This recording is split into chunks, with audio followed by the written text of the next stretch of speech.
Jessica Jones! But really, you know this man all the way from Gallifrey. Wizard World Raleigh, put your hearts into it and give us a nice warm welcome for Mr. David Tennant.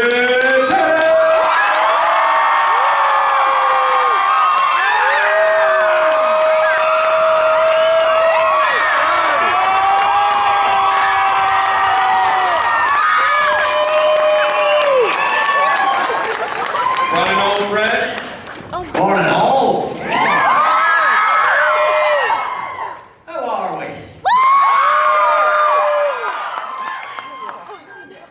I love you too.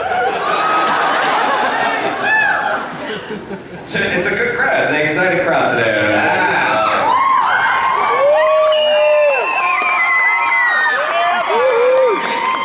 David, let me say, because you know, this whole band event is this scene is new to you. You liking it? You digging it? That's alright. Yeah, no, it's been amazing. It's been overwhelming, really. Yeah. I've never been to North Carolina before. It's not like this. Are you guys pretty happy that he's doing these band events? Would you like him to do something?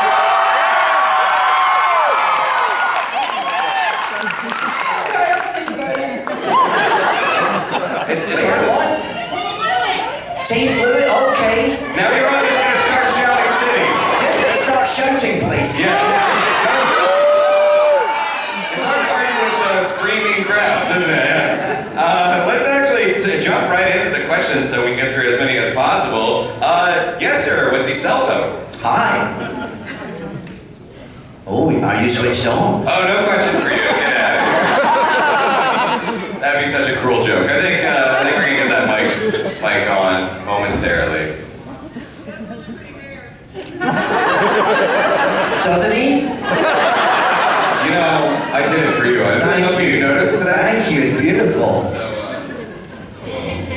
oh.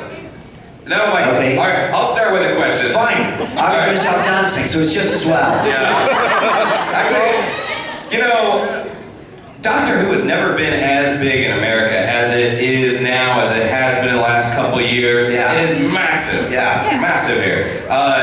Talk a little bit about the American fan base based on what you've seen. What makes it different? What makes it unique? And how do you think that overall has contributed to the modern sort of success of Doctor Who? Well, it's certainly changed, even since I was in Doctor Who, and you know, because I would visit America fairly regularly, I guess, and there was always, you would always get a bit of attention. There would always be people who knew the show, and like once a day somebody might come up to you, and really over the years, and even since I stopped being in Doctor Who, it seems to have exponentially sort of exploded. So now, when I come to America, it's like being at home. It seems to have that reach now and that sort of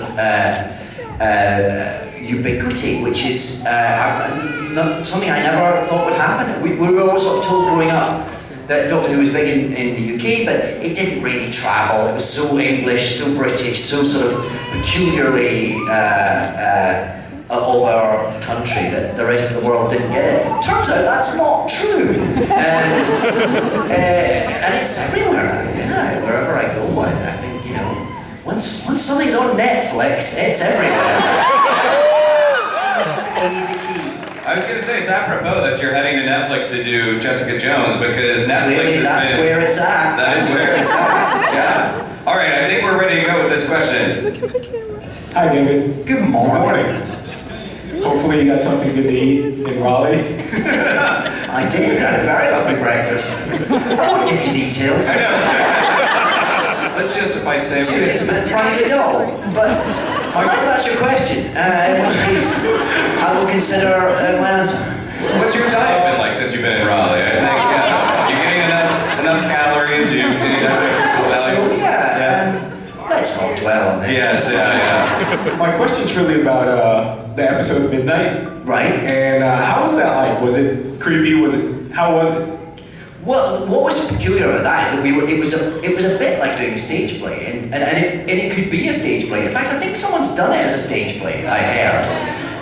Because it all takes place in one location, really, once you're on that bus. Right. And there's very sort of clever devices, like the windows have to be closed because the light would do something, I can't remember.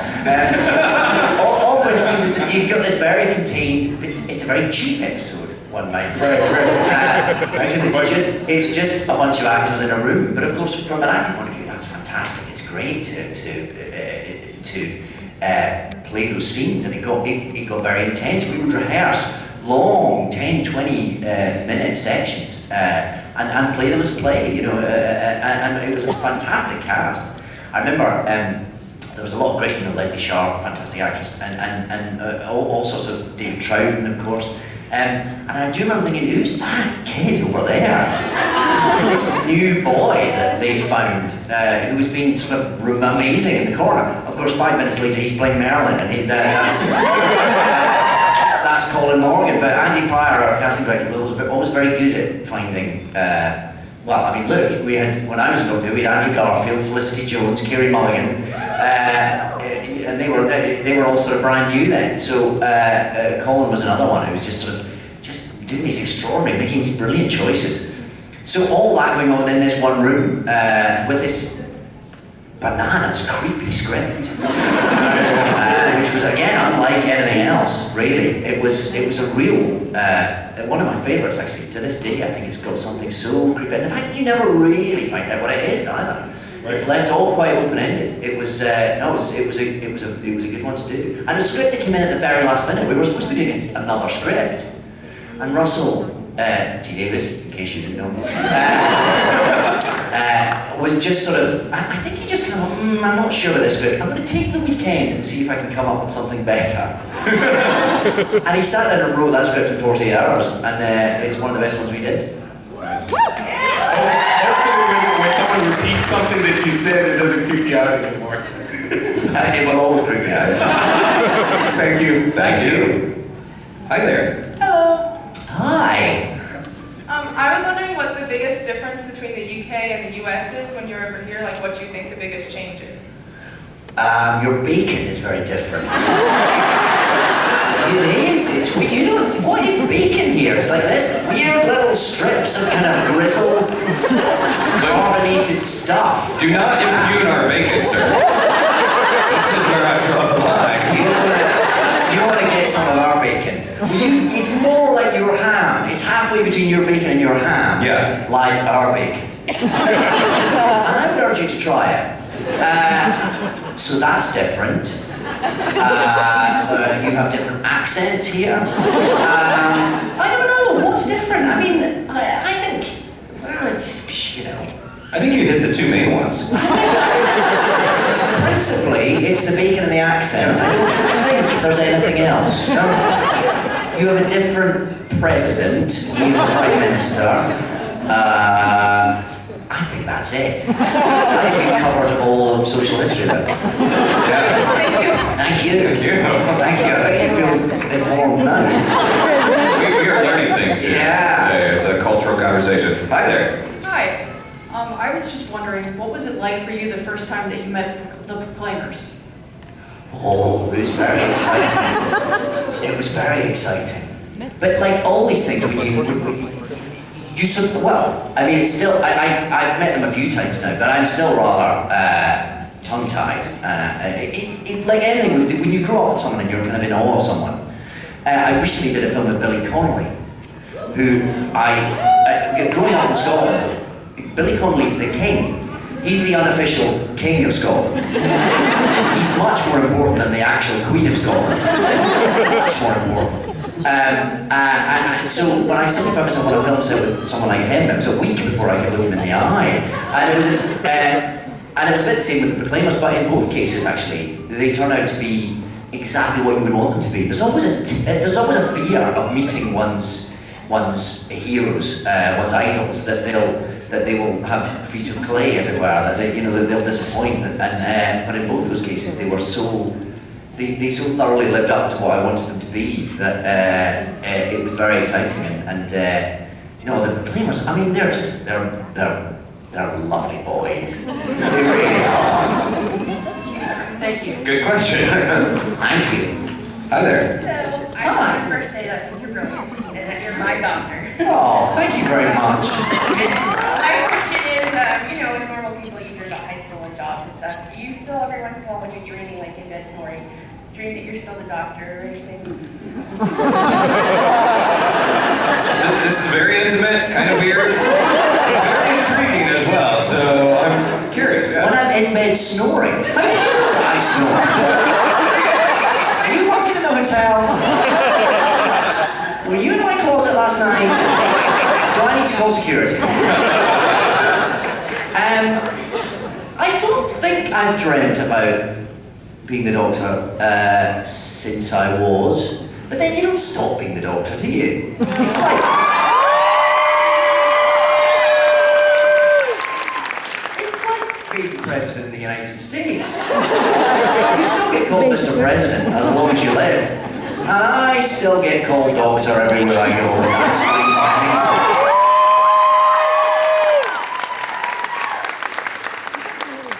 Well, there you go. Although, no weird dreams, sorry. Yeah. Not dreaming it, just living it. Mr. Tennant, Hi. thank you so Please much. call me David. In the South, we always say Mr. I know, but it makes me feel like I've done something wrong.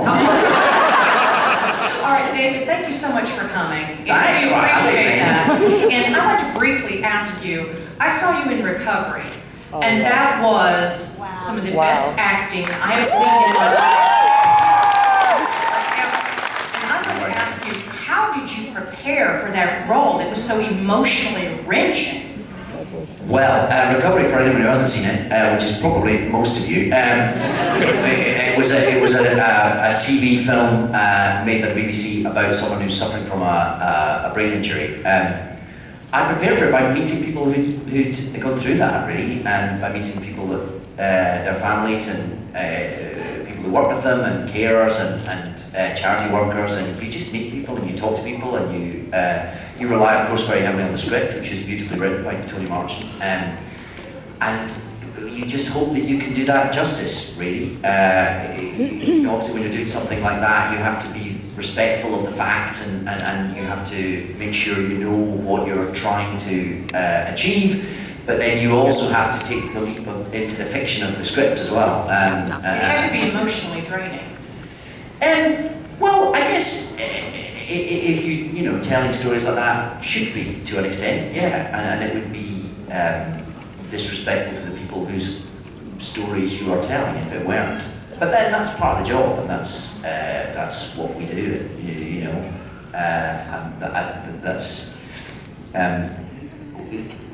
there's also a catharsis in that, in going to those places, so I'm not going to complain about that. It's just part of what I do, and I'm very privileged to get to do it.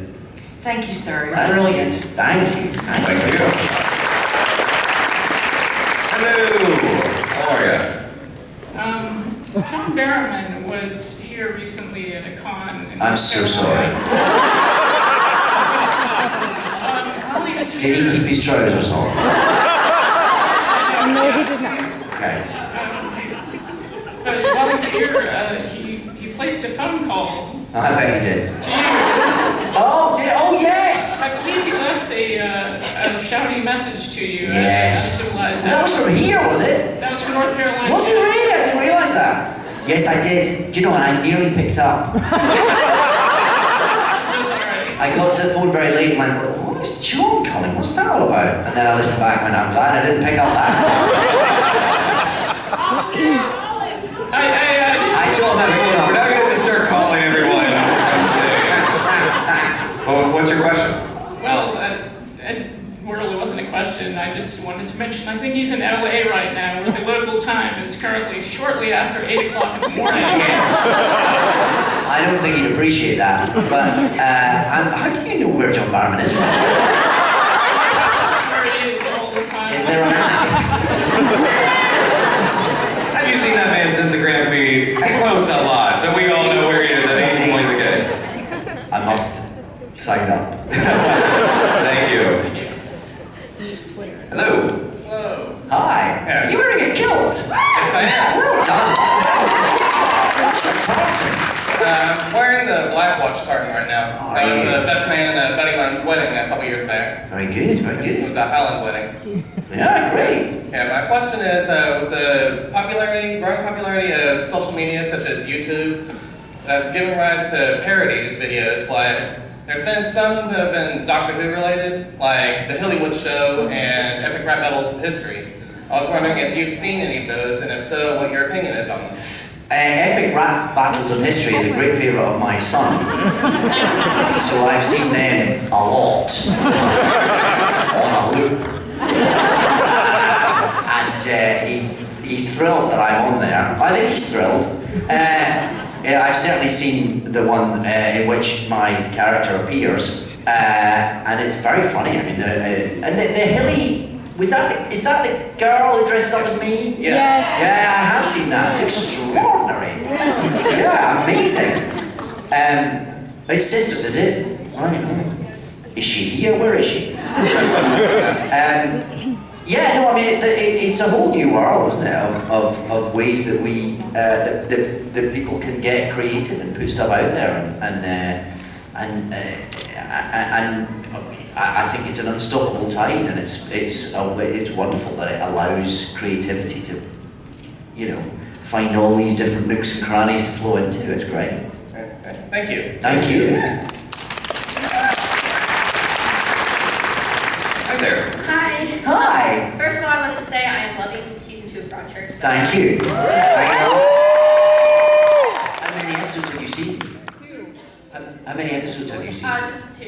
Okay. Yeah. What's that up to the end of 2? I haven't died yet, have I? Sorry.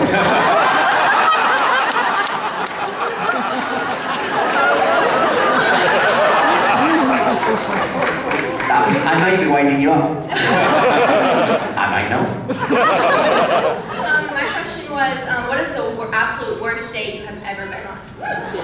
The worst date I've ever been on. How does that relate to Broadchurch too?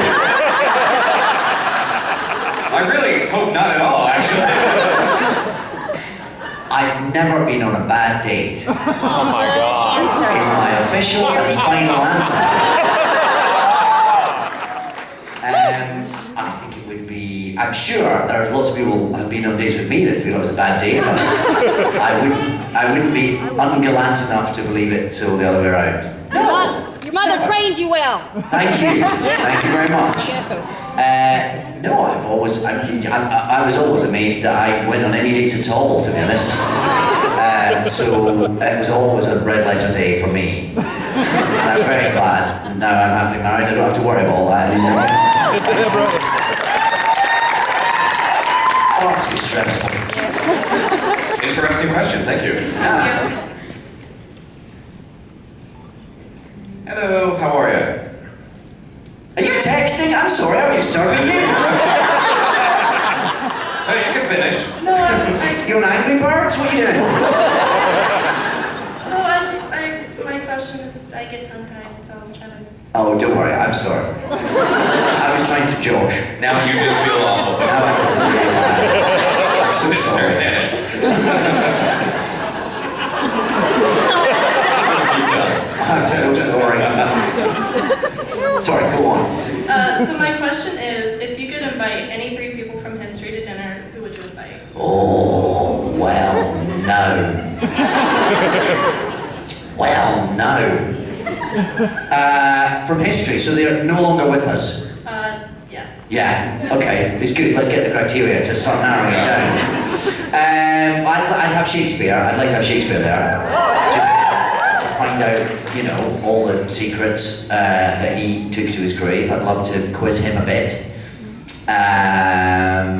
John Lennon. It'd be nice to meet John Lennon. Have you got a John Lennon t-shirt on? I can't see from here.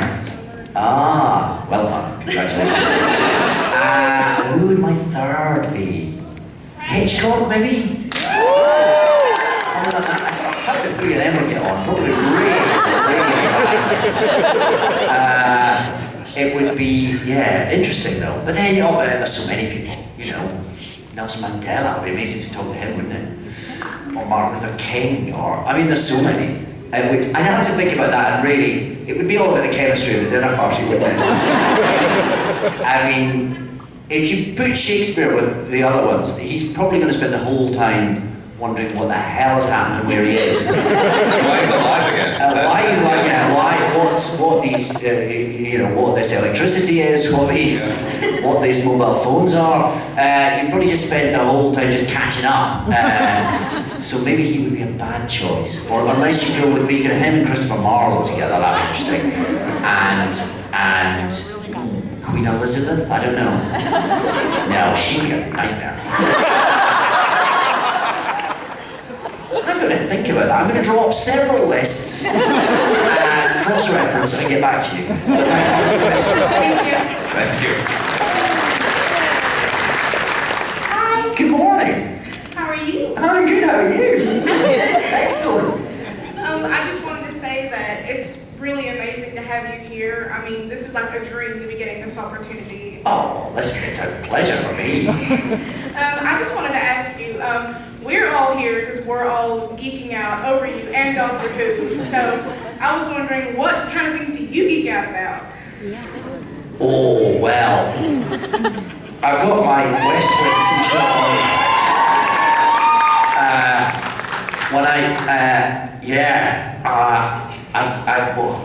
geek out about? I'm currently geeking out on a similar theme to Newsroom. You're watching Newsroom on HBO?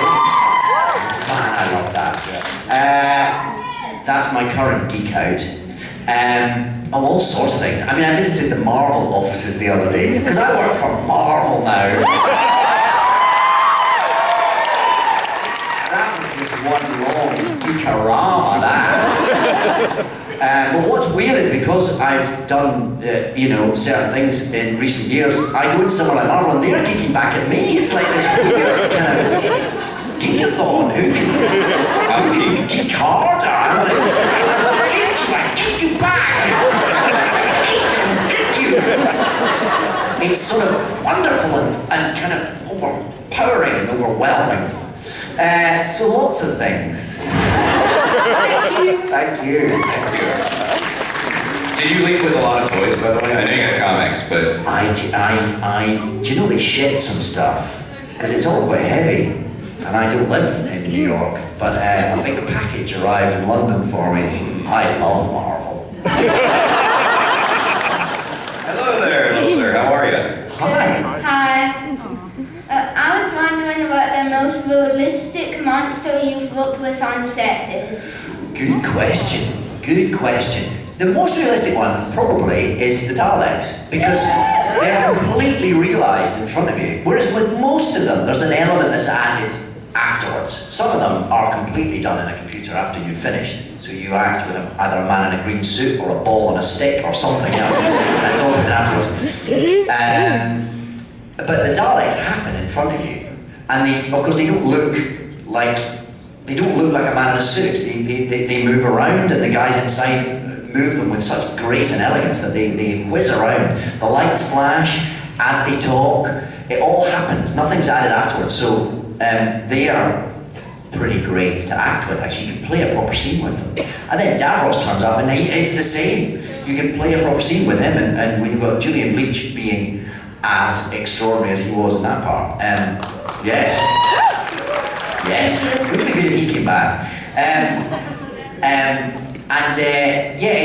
So I think probably they're the most sort of, because they're right there, and because they're the Daleks as well. So they're kind of, they're just happening in front of you. It's very exciting. Okay. Thank you. Very good question. And you're smartly dressed as well. Nicely done. Yeah.